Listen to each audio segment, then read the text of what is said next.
Yeah, I said the other day, if you ain't skeeting, you ain't eating.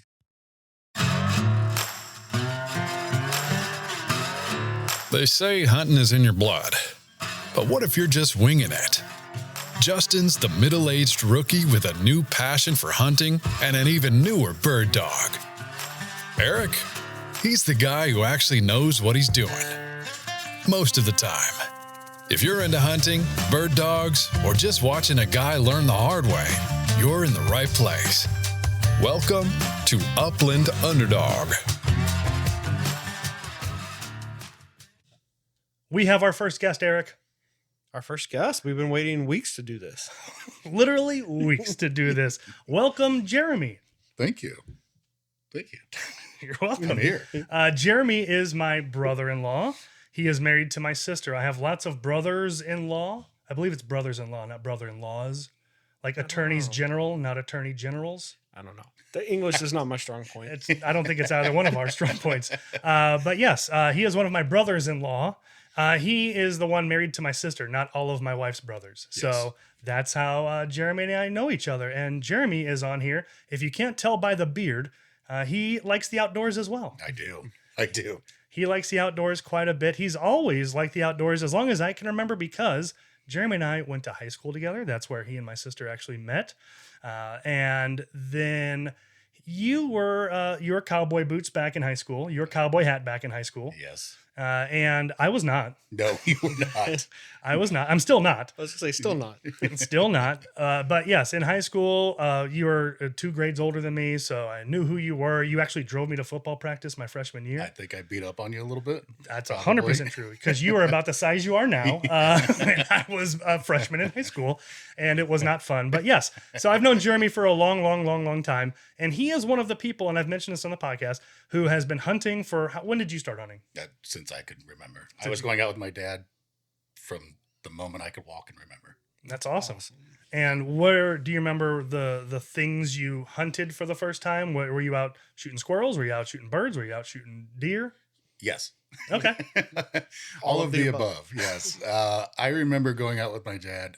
I would beg to go deer hunting with him, and we had a family farm, and like I would sit out the window when I was little, and I'd watch him. Like he would get to the top of the hill to where like I could see him, and he'd turn around and wave, and then he'd just go over the hill and be like, "Oh my gosh!" And I was like, "I want to go with him." You know, I would like a freak out. puppy. Oh, I was.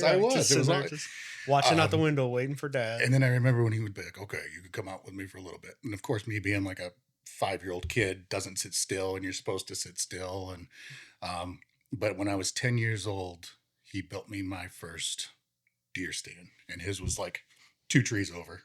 You know, Cool. and I just remember sitting up there and then freaking out when a squirrel came down and like sat right from me. I'm like, "Oh my gosh, there's a squirrel!" You know, so Staring at you, just making noise. yeah, just Yeah. you know. But yeah, and then I was always shooting anything, birds, squirrels, anything. That's awesome. And I shot my first gun. Well, I shot guns before, but I purchased my first gun and really shot my first rifle at 41. Yes. So a little bit of a different juxtaposition. That's kind of what we've been talking about here at the Upland Underdog podcast and channel in general, is that I still don't know what I'm doing. The fun fact is, and I've mentioned this on the podcast before, you are one of my brothers-in-law who did not invite me out hunting. And I said, if I ever would have said, "Hey, Jeremy, can I go hunting with you?" You would have said, "Absolutely. Let's go next weekend. Yes. I have enough stuff. Let's just go." Yeah. I just never did that. So people have been wondering, 0 people have asked, was there a reason that you weren't just like, "Hey, you know what, Justin, you should come out one time with me"? Probably because I knew you'd never done it before. Like, and there really is no reason. Because when you told me about this yesterday, I was like, why haven't I asked him? And I asked your sister that. I was like, why haven't I don't know. I didn't ask, Hey, that's a good impression. You all don't know it, but that's a great impression of my sister. So I was like, yeah. It's funny that you've really just, in typical Justin fashion, jumped right in with both feet. Don't do anything half-ass. It's like, oh, okay, I'll go out. I shot a gun one time. Now I'm going to go buy one, and now I'm going to go buy a dog. Like what you said. What this podcast is built on. So, but yeah, I love now, and I told you this last night at the football game. I said, I love the fact that I've spent more time with you in the last 3 weeks than I can honestly say we've spent in the last 5 years. So, and I'm really enjoying it because it gets me out, and then I get to actually share something that I love doing with you, Mhm. you know?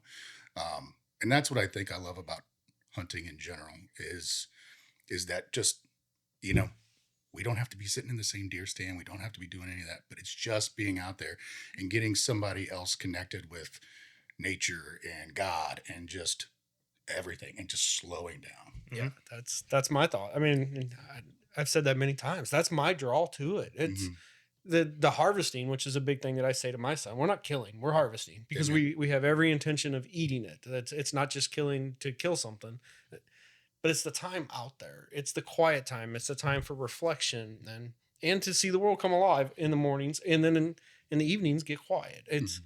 that part for me is what is the most fun, and it's cool to hear you say almost the exact same thing. Like Mhm. that's what I think he's getting out of it too. There's this that experience.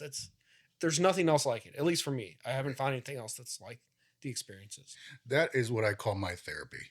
I 100% agree. Because you know, to watch, like you said, to watch the world wake up and then watch it go to sleep, and then you know, I'm a big old bear, but when going out in the woods when it's still dark out and little noises, you're like, what is that? You know? Absolutely. I didn't know squirrels barked until I went hunting with Oh, Eric. yeah, What the yeah, hell is that? yeah. He's like, that's a squirrel. I said, what? And just wait till deer season, because when you go out there deer season, you're going to hear something like, is that a deer? And your heart starts to go up a little bit. You're like, no, it's a squirrel. Yeah. Those are the loudest little animals when the leaves are dry, Yes. especially since we haven't had rain. Oh, they are going to be so loud. It's going to be bad. It's unbelievable the sound that they can make, and you think it's this monster animal, and then it'll just pop right up next to you, looking at you. It's amazing. Yes. It's Yeah. fun.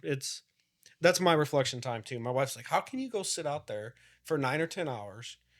You know, you're not really playing on your phone, because when I go hunt in Wisconsin, I don't really have Wi-Fi or cell signal." So I'm like, I don't know. My mind is completely clear. I love it. If I am thinking about something, it just gives me the time to reflect. A lot of times I'm not thinking about anything. I'm just listening, just the sounds of the things around me, especially until the sun comes up. Then I'm like, what was that? Right. I mean, there's mountain lions and wolves and everything else where he's at. So I'm like really on high alert until I can see what's going on. So, Yeah. but that's what I like about it too. But it's funny hearing both of you not just say the same things about watching the world come alive. It's funny hearing both of you say that it's me being a part of the hunting scene community with you all is encouraging you all to do more hunting and more things like that too. Because you said, you know, you shot more rounds through your shotgun this year than you have in the last 5 years combined. Oh, absolutely. The last 10 years. Yeah. But, you know, we get so caught up with day-to-day lives with kids. I mean, which is a major important factor in my life. But sometimes you just need the time to yourself. And my wife doesn't enjoy shooting as much as we all do. I mean, she'll go with us, but it's not the same. She's not going to go out multiple weekends in a row and shoot hundreds of rounds. It's just not going to happen. But that's my time. I mean, Right. she has her things, so it's nice. So I'm getting to do something that I forgot how much I loved, Mhm. and then getting to share it with somebody else that is into it. It's pretty cool. Yeah, I like the preparation part of it too. Is it's like, you know, I don't like summer, and I don't really care for spring either, because there's no hunting season, you know. And so when you get to fall, like I always say, September 1st, like that's where it all starts for me, because I'm looking forward to September 15th for deer season. And then I'm praying that the weather's going to be cold, because I don't like to hunt when it's above 70 degrees, you know. And I know there's guys out there, you know, those you know, hardcore guys that'll be out there no matter what. But I don't like the bugs. I don't like the crawling up in a tree and just sitting there and sweating. I don't care for that, or sitting in a blind, because that's miserable in the sun, you know, when it's still warm out. But it's that, you know, patterning the deer and patterning, you know, getting food plots ready or doing whatever, and then watching them on trail camera, you'd be like, oh, that's a good buck, you know, Watching them grow and watching them grow, watching their patterns. yes. And then seeing them. I can't participate in this conversation well, because I'm glad you guys can. Go on. People love this. Go on. I'm learning. No, but it's so cool, because, like, you know, it's crazy with, you know, deer are unique in the fact that they basically go through puberty every year. Yeah. So they'll be buddies all year up until around October, November, and then they hate each other. you know, and then they're just fighting over, you know, who's going to get that doe and who's going to get that doe. And then as soon as the rut's over, they're best friends again, you know, and you won't even see those deer. Like I see a lot of does where I live. I have a lot of does, and they drop their fawns back in probably June. And they're finally losing their spots, which is good because then I don't feel bad about taking the doe, you know, because that means that fawn is already, you know, not with mom anymore and they take it off on eating their own. So, but watching that and then finally seeing those bucks show up. Yeah. And to me, that's that, whoo, you know? Yeah, that's really cool when they start, like you said, you'll see them in pair or grouped. The groups will be running around just playing, and then all of a sudden it's not. Yes. Now it's one here, one there. You start seeing scrapes and rubs, and then you're like, okay, now you can start to feel it. If you're spending any time, you can start like, it's getting close. It's getting close. And then you start seeing how many dead on the highway, which is, for me, was always a good indicator. They're running. You'll see a lot of does on the highway because the bucks are chasing all day and all night. It's, yeah, we're not close to it yet, but they're starting to know it's starting to happen. So it's, yeah, we're a month and a half away from, so it is bow season for deer right now. Yeah, September 15th. And then the rifle season is middle of November. So we're still 2 months 15th, away. Yeah. Still 2 months away from that. But you can go out with your bow. And I personally have shot a compound bow once in my life, or one session in my life, and that was today. oh, nice. That was today. I went out. I was talking to Jeremy. I said, hey, bow season's coming up for deer. And again, Upland Underdog, birds, yada, yada. I get it, but I want to try everything. So birds are cool. Shooting deer, I'm sure it's cool. I've never done it, but let's see how to shoot a compound bow because it's it's bow season. And I'd never done it. So I knew that you had a couple bows. My nephew is an outdoor kid. So he likes shooting all the guns. He likes hunting all the stuff, and he's got a bow. So I said, Jeremy, will you show me how to shoot a compound bow? Because I don't know what I'm doing. And you said, sure, yeah, come on over because you have some acres at your house and you have enough property to do it. So that's what we did today. And how did it go? Good. As expected. I was actually impressed because, you know, it's not like it's a little bow. It's 65 pounds you're pulling back. And if you've never pulled one back before and let an arrow fly, it's one of those things where it's like, oh, you know. Yeah, it was awful. I'm not a small guy, and I considered myself to be of average adult male strength. And then when I did that, I was like, I am a weak adult male. Yeah, it's not a muscle you use often though. So if you're not in a physical labor job or you don't shoot a bow, you're not going to have that strength there. You're going to be like, this is weird. Like, Right. I've never tried to pull something apart like that. That's exactly what it is. You're just like, you're trying to rip something apart. And it got easier for you though, didn't it? Sorry to interrupt. You're good. Because he started, like, I was like, push and pull. And he's like, oh, that's much easier. Yeah, because I was just one arm here and then just, let's see what I can do with this thing. And my sister was there taking pictures, and there's just pictures of me like, there's all kinds of awful still frames of my weakness. But 65 pounds, I mean, listen, I can do dumbbell rows with 65 pounds. I can do a couple of those, but at the same time, that's still a decent amount of weight no matter how you slice it. Mm-hmm. So I didn't anticipate, I knew it was going to be hard. Don't let me fool you by me saying, I thought I would just go, oh, there we go. I knew it was going to be difficult. I knew that, but I didn't expect the level of effort required. And then I was like, my nephew does this? He's like 15. What the hell, man? Yeah. Again, emasculating. There's been a lot of emasculating experiences since I started the world of hunting. But yeah, it was fun. So for those who haven't shot a compound bow, again, it's different. It is not as easy as you would think to do. But then there's a lot of technical things that happen that I didn't anticipate or expect. So you talked to me about a mouth thing that I can't remember, a peep sight. Sure. There's different sights that you have to look through, and there's a level on the bow. There's like 5 things going on while you're at tension with this thing. Now, when you pull it back, the tension does ease. It goes away. But if you start to go forward a little bit, you're like, oh shit, I gotta snap that back again. So yes, there was a lot going on for my brain and then I have to aim it. So all of those, do all those things, plus hit the thing you're looking at. Yeah, and breathe. Because I mean, all that you gotta breathe. Like, you can't do that while holding your breath. Yeah, so it was more difficult than I thought, and thank you for saying I was better than you expected, because I can understand why you would think I would. Most people, and I'm sure I am not that great, but most people, there's a lot. Right. So talk through some of the different things that you can talk about what happened today, or you can talk about just the general guidelines you were giving me to help me have a successful first pull. Yeah, it's the thing I like about archery hunting is there is a lot of thought that goes into it. Like you and I talked about, you go out and shoot a gun. If I'm going rifle hunting, I go to the range, I sight it in, I go out, I hunt, I see something, it's 100 yards away, I point, I shoot, that's it. Yeah, it's very, very unpersonal. I guess I don't. Yes, it's not as intimate as archery. He said intimate earlier. Yeah, it is. No, it is, because so you're harvesting an animal that is close enough to see you, smell you, know you that you were there. Like it's pretty intimate. I mean, for me it's a big experience. Like it's not just, oh, I took a deer today. No, I took a deer that was 15 yards maybe, that knew I was there but couldn't figure out where I was. Right. That's what he said, how many deer have you harvested with a bow? And there was a point in my life where I kind of stepped away from what I loved doing, which was hunting. I stepped away from it for a while, and it was in the last, since basically Amy and I got together and I got my stepson into it, that I was like, all right, he fell in love with it right away, which I love, because I'm passing that on to him.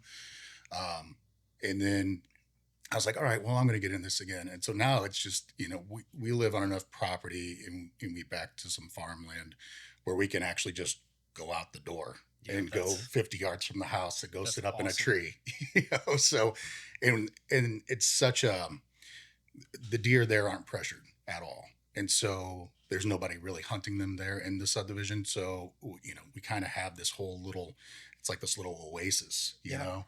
And so the deer will come up and then they know, I mean, they're skittish. It's not like they're like pets. It's not city deer. They're not city deer, but they're still, they're timid enough to where you're like, okay, you have to get them close. And that's the thing I like about it, because I'm not one of those guys. I could take a 45, 50 yard shot with a bow.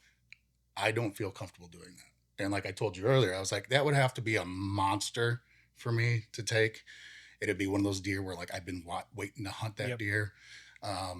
And if it presented itself, I would probably take that shot. But that's what I like about it. It's that 30 yards in that you get to that deer. And I like what you said, Eric, because to me, it's not about the killing.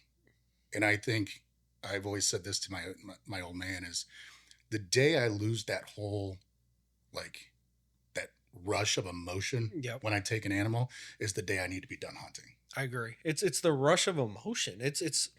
I'm not a very spiritual or religious person, but for me, it is a very spiritual thing. It's a very primal thing. And it's kind of emotional. I mean, you're taking something that's walking around alive. And, I know some people have an issue with that, but if they looked at how meat's processed otherwise, they might change their mind. But it's a big deal. But I know that I'm providing for my family. And that's the thing that's really cool, that really touches me. And then just trying to pass it down to my son. That part is really cool. Just like the bird hunting and deer hunting, it is controlled by the state for a reason. Absolutely. There are certain seasons for a reason. If this wasn't being done, there would need to be another form of population control for these animals. And to your point, you go to the store, you buy ground beef. Well, what happened? They population controlled a farm with a cow on it, and then they processed that meat, and now it's in a package. Well, I processed meat from a butcher who I dropped my deer off at. Same concept. So just because you're not seeing it harvested, or you're not knowing a buddy who said that they harvested it, doesn't mean it's not being harvested by somebody somewhere. Correct. And the one argument I always heard is like, well, I can't believe how that's so cruel. And I'm like, well, they're out living their life though. If you look at cattle that are raised on a cattle farm that is intentionally go to a slaughterhouse, it's not the same as being free range and just getting to enjoy their life. So. You don't get much more organic than a white-tailed deer. Correct. It's just like, so, and I mean, it's, pound for pound, it's lean and it's high in protein. It's good for you.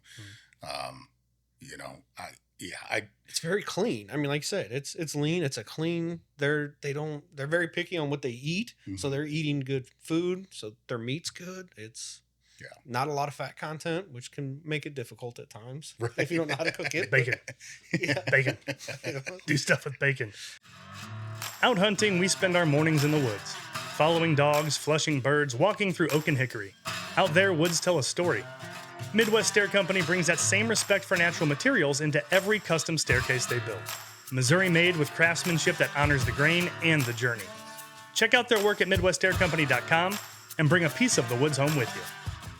But yes, we got sidetracked a little bit from what we started talking about, which is the pointers that you were giving me for the bow. Oh, sorry. No, you're good. You're good. Yeah. That's all good stuff to talk about, because this is a learning. Again, the reason I started the whole website was because I'm learning, and I thought there might be, fun fact, I'm called an adult onset hunter. I've heard that. Yes. So there's other adult. interesting term. Yeah, I know. I don't have a disease, but as someone who learns to hunt late in life, it's called an adult onset hunter. That's like an actual term. So as an adult onset hunter, I thought there's other folks in my position. So it's not just I am the Upland Underdog. It was also a pun because of I'm getting a dog. So I'm just the person who is hoping to be successful, but with no prior experience in any of this. And part of my journey is going to be trying things that aren't just bird hunting. So it's not just going to be upland hunting, but that's going to be the primary focus because the dog can't come with me in Missouri to hunt deer. I believe, I'm 99% sure that's true, that you can't have dogs out with you on public land, at least. No, you can't. You can't run them. No. So can't have the dog there. But I do plan on doing other forms of hunting and harvesting and all that other stuff. So it's definitely on topic for what we're doing is, what do we do if we want to start bow hunting? That's kind of what we're talking about today. So Jeremy had a couple different bows. The one that he used, how many pounds was that one? 75? I pulled that back twice, I think. But yeah, the one that I was using was 65, shot about 30 arrows. And the pointers that you gave me at the beginning about how to hold the bow, plus the different components of the bow. Yes. So I don't have, I was telling you, you can customize a bow like anything. I mean, you could spend a lot of money on one. I'm not that guy. Not that guy, pal. I'm not that guy. I keep it simple. As long as it's quiet enough and it does what I intend it to do, it's good enough. But it's just understanding the basics of it is pulling it back and having it in the same, the same place every single time, so you have that anchor point. Here you go. This is where this is where my eye is, then is the bow level, and then am I looking at the pin, or am I focusing on the target? Because that pin should just be there, right? Like it should just be faint, and you should be focused on the target. And then, it's the whole release, because if you just jerk it, that's one thing, and then I was watching the video. You kind of had a death grip on that bow a little bit. Yeah, I'm sure I did. You told me specifically, you said you kind of want to have like an open grip almost, and the bow needs to fall away. And when I watched video of you shot and the bow went, oh. I was like, oh, that's very soft and delicate the way you let go of it. And I watched me, I'm like, I wasn't letting go of that thing. No. But it's, because it goes against everything that you would imagine, right? Because if something's falling out of your hand, you want to grab it, and you just let that fall forward. I was still getting used to the tension of the whole thing too. I'm sure that if I was like, oh, I just need to loosen this up, the whole thing would just go boing, and just. It's a very weird feeling though, just to softly grip the bow, and then when you let go and let it roll forward. It took me a while to learn that one as well, but once you understand why it's doing it and how you can do it, it's not. The arrow's already gone by the time it rolls. Yeah. I mean, even if you did happen to drop it, it's not going to really affect you. It's already gone. It's way gone by the time that happens. In your case, it was way out there. Only one of them, yeah. So apparently, one of the only big things he was like, just don't put your finger on the trigger, the release, until you're ready to let it go, because we don't want to send one sailing through the air. And like my sixth one, I'm like, and when I got it halfway back, I hit the trigger and it just went, yeah, it went a ways, but again, luckily there's lots of trees and no close neighbors. Yes. So it was and we had a good backstop. There was nothing back there. So oopsie daisy, learned my lesson on that. It was fun to watch, I'm not gonna lie. It was kind of cool. And it was one of my nephew's arrows. So it wasn't like I lost one of your good ones, but I was like, all right, I'll just go on Amazon. I'll buy you guys like 5, because I lost 2, I think, today. Same concept as any of the guns. Your finger's not on it until it's time to go. You're 100% right. And when I'm shooting a gun, I'm very, very good about that. With the that was a whole new tool to me. What's the release? The release. It's just called the release. Okay, I didn't know if it was like a whole thing and the trigger was the release. But there's a whole different way of like I'm pulling something with something in my hand. It was just interesting in general. So I'm sure that I was doing it, even though consciously I told myself not to. Yeah. But the other thing that was happening is I did not hit the target for like my first 3 or 4 period. And that's because you were giving me the instructions and you're like, look through the peep sight, look through what are the sites, line up the right site. Yeah. And I was looking at the sites, which were in a circle about that big, and there's 4 or 5, 3 or 4 of them, whatever there was. And I was like, oh, there's the peep site right there. So I'm looking through there and finding that. That's not what a peep site is. It turns out that a peep site is very integral into hitting a target. So what is the peep site, Jeremy? It basically focuses on the actual pins. On the string when you pull it back. Is there a fun name for a string, or is it It's just called a string. Perfect. Okay, just making sure. On the string when you pull it back, there's a smaller circle, a smaller black circle that when it looks like it's going straight up and down, but when you pull it back and it's at an angle, you can look right through it. And so that's kind of your focal point to look through that thing to then pick up the thing back here and then shoot the arrow. So I did not do that. And you go, are you looking through the peep sight? And I was like, of course I am. And then I was like, wait, what's the peep sight again? And you're like, this part. And I was like, oh, I'm definitely not doing that. Definitely not doing that. And then I shot probably 15, 20 arrows. And then I was like, damn it. I don't know why it's not hitting a target again. What am I doing different? He goes, are you looking through the peep sight? And I was like, oh yeah, I'm definitely not doing that again. Forgot to do that on those last couple. So yeah, it's just a lot of moving pieces. Cause I didn't even, after 15 arrows, you go, are you looking at the level? And I'm like, no. So it's just, there's a lot going on. It's a skill. And that's what I'm learning about all of this is it's 100% a sport. All of it is 100% a sport because the hand-eye coordination that you need for that is no different than you played football for a long time in college and all that fun stuff. You played baseball for a long time in college and all that stuff. I played basketball for a long time in college and all that stuff. Don't look at us now, but we're athletic. We have athletic backgrounds. Let's say that. So we know the discipline of learning a new skill. This to me, the idea of hunting, it's absolutely a sport because it takes hand-eye coordination, strength. It takes mental fortitude. It takes lots of practice to get good at all of it. And so I'm learning that I enjoy it because it's a sport more than just picked up a gun, went like this, got something, yay. Like that's not what this has turned out to be. Not that I envisioned that's all it was, but the amount of practice it takes and the amount of things you have to learn makes me like it even more. Yeah, that's the practice. I talked to my son about what I miss most about sports, and it's like, it's not the game. It's all the practice. So it fulfills that need for me because it's like, we have to shoot in order to get better. And even if I'm getting better, that doesn't mean I'm going to hit anything at all anyway. Mm-hmm. Like that's the part I like about it too, the practice of it. Yeah, I said the other day, if you ain't skeeting, you ain't eating. Because you gotta go practice before you can expect to get birds. And that's the truth. And like you said a couple episodes ago when we went on opening day, your son thought he was going to shoot 15 times to get 15 birds. Yeah, 100%. His confidence was through the roof. Good for him. Good for him. I mean, he did shoot three times and he killed his first bird. It was 6:30. First one of the day. That was the last one. Never again. And he lost a little bit of interest, but he still kept shooting a gun, and so it kept him having fun. But so the bow was new to me. I told you I'm going to be sore tomorrow. Yeah. Because again, after probably the first 10 shots of me struggling every damn time. Well, you forgot the one part where you have to make yeah. Well, I didn't. I mean, I got the bowstring, huh?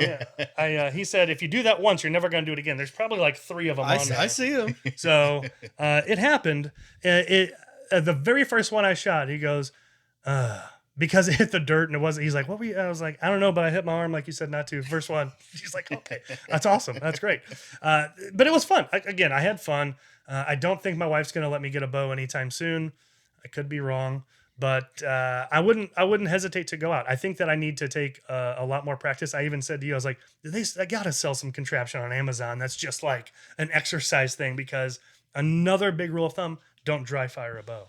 Meaning, don't fire a bow without an arrow in it. Correct. And we talked about that, and we said we would Google it. I didn't Google it. Did you? I didn't Google it. Do you know why you shouldn't? I know that it just breaks the whole damn bow apart. I've done it. I can tell you exactly why. Besides the fact that it takes the string and throws it off, it can, because the energy is not getting sent out through the arrow, it'll go out through the limbs and it'll crack the limbs. So I knew it cracked the limb, but I was like, well, I don't know. It 100% throws the string. Yeah. I mean, it just. So I was messing around with one, and it was dead of the summer, and it was hot, and I didn't have a release, and I drew it back, and my hands were sweaty, and I couldn't hold it, and I could feel it slipping, but I couldn't collapse it because I didn't want to smack myself in the arm, so I just let it go, and there it went. Yeah. just blew it apart. And you were saying, you can customize bows all day long, put $1,000 thing here, $1,000 thing there, or $200 thing here, $200 thing there. But regardless, you can spend as much as you want. If I wanted to walk into Bass Pro and say, I would like a compound bow, please. I'm an adult male, because there's different weights for there's youth sizes in terms of height and all that other stuff. But there's specific things for adults and kids, and different pounds that you need of pounds of pull. What's it called? Draw. There we go. See, I don't know stuff. Pounds of draw that you would need. But if you walked in there and said, hey, I want a 60-pound draw bow, what you got for me? I could see one for $400, $600, $400 or $500. $400 or $500. But I'm sure they could also sell me one for $2,000 if I wanted. Oh yeah. Okay. Yeah. I mean, when you're getting those big box stores don't sell those $2,000 bows. You have to kind of go to a specialty place for something like that. And then you're going into the big names, that you see all the rack hunters using. That's what I like to call them. I'm not a rack hunter, so I'm a meat hunter. Yep. That's why I say you can't eat the horns. Yeah, and I would love, and your sister would allow me to have an entire house full of trophies, but to me, I shoot what makes me happy. And I'm not going to shoot a 2-year-old buck that I know is going to be better next year. I'm not going to do that. But if it's a really nice 8-pointer, I'm going to take a shot at it. If it's a big doe, I'm going to take a shot at it. Yep. It's just, especially if it presents itself. I'd rather clean a doe than a buck anyway. I would rather one. It's so much easier. Like, I can't wait till Justin gets to experience that. It's so much easier to clean a doe. Yeah. I won't laugh, but I'm going to try to video it if it happens with us together. Well, Conley, when Conley shot his first deer, that's a funny story. My nephew. Yeah, it's my nephew. Not my stepson. But he went up for youth season when he was like 7, and first light, the deer comes up. It's 20 yards away, one shot, one kill. The thing just falls over, and he thinks that it's all going to be like that, all the time. And then so the next year, it was like, well, where are the deer at? I'm like, exactly. They heard about you. they smelled you coming. Yeah. But the thing I loved is, going back to the whole passion thing, is I remember him crying, because he was like, oh my gosh, like, I can't believe I just did this. Yeah, that's. And, but it was also awesome. And he wasn't afraid to get his hands dirty in any of it. So I don't know if that's a good thing or a bad thing. Well, the kid loves the outdoors too. Yeah. I'd say kid, he's a young man now, but he loves the outdoors. He's got a squirrel cleaning station outside the house. He started tanning. He wants to tan squirrel hide. So it's going to take him a while to make anything out of those or do anything with them, I guess. So. It's cool though. At least, it's cool that he's passionate about it. Yeah. It's not ending. Like the passion for it hasn't ended just because of an age. Like, right. He still wants to get in it and do it more. And there's so much more he can still experience with it too. He's not. Same for me. I know for you, you're not done. Just no. like, oh, I shot this, and I want to do different kind of hunts. Mm-hmm. And I want to go. I was telling Justin about. I'm like, I want to go to Cordoba, Argentina. It's dove capital of the world. I would love to go and do that. Mm-hmm. I don't know if my wife's going to let me, but it's things like that. Like, there's other hunts that I would love to go and experience. And well, if Upland Underdog takes off, maybe we'll all go. Exactly. That would be a cool trip. Mayor of Cordoba, give me a call. The other thing is with our dove hunting that we did the other day. When's the last time you dove hunted before we went out? I was trying to. I remember you asked me. I can't remember. Years and years and years. Years and years. Okay. Yes. And how did you like it in general? I loved it. Yeah, it was great. Yes. And we only got 3 birds total. Yeah. You were 1 for 1. Yeah. And then you saw one more of the rest of the day that you took a shot at and missed it. I was 2 for 2. Then I saw one more the rest of the day and missed it. But for a while there, we were both batting 1,000. Right. And it would have been really cool if we each saw 15 doves.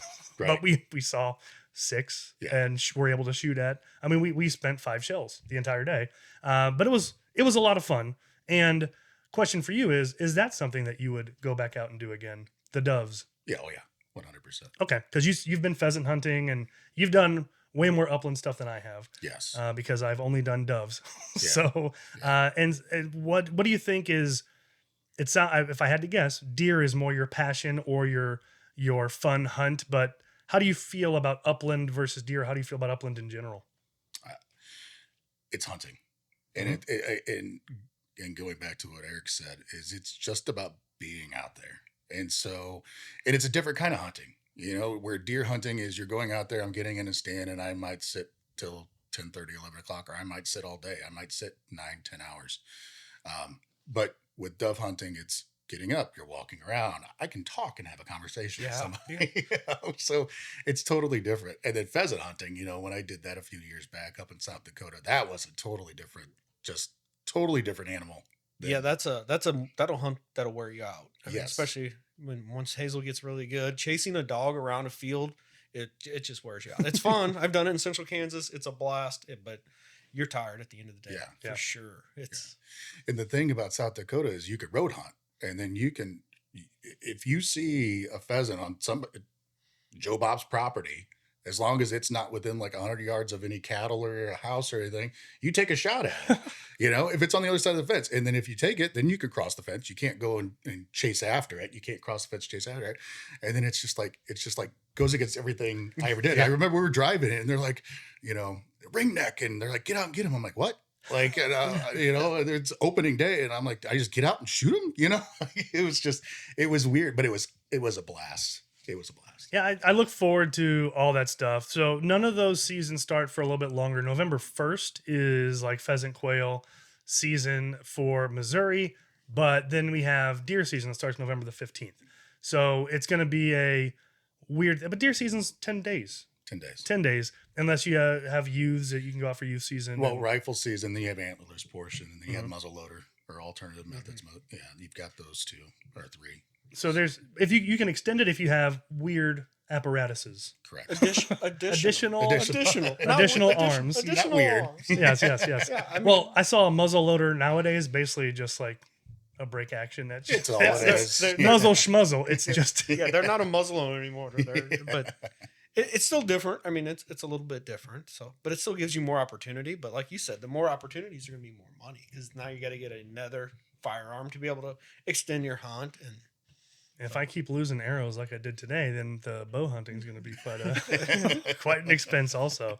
But it was a fun, and it's one of those things to where, thank you for showing me. And I told Eric, sometimes I feel like an extra kid around y'all, because you're like, all right, buddy, now you want to take this and you want to do this. And he's like, no, it's not a kid thing. It's a friend thing. I was like, I know, but, and I think that's a lot of the reason that some folks don't want to do stuff like this at an older age, because I do feel like I should know how to do some of this stuff, even though there's no logical reason I should know how to do this. Why would I ever know how to assemble or disassemble a shotgun and or fire it and or aim at something when literally no one showed me? So the fact that I'm reaching out and asking for help in the things that I want to learn, it's easy for me to do because good friend, family, all those things makes it easy for me. But for those that are listening or watching that don't have those opportunities, it does take a little bit of courage, and it takes a little bit of, humility to say, I don't know how to do this. Will you show me? And it takes a lot of humility to be like, I can't pull this back very far. So it takes some time, but if you're willing to step out of your comfort level, I had a blast today. I had a great time.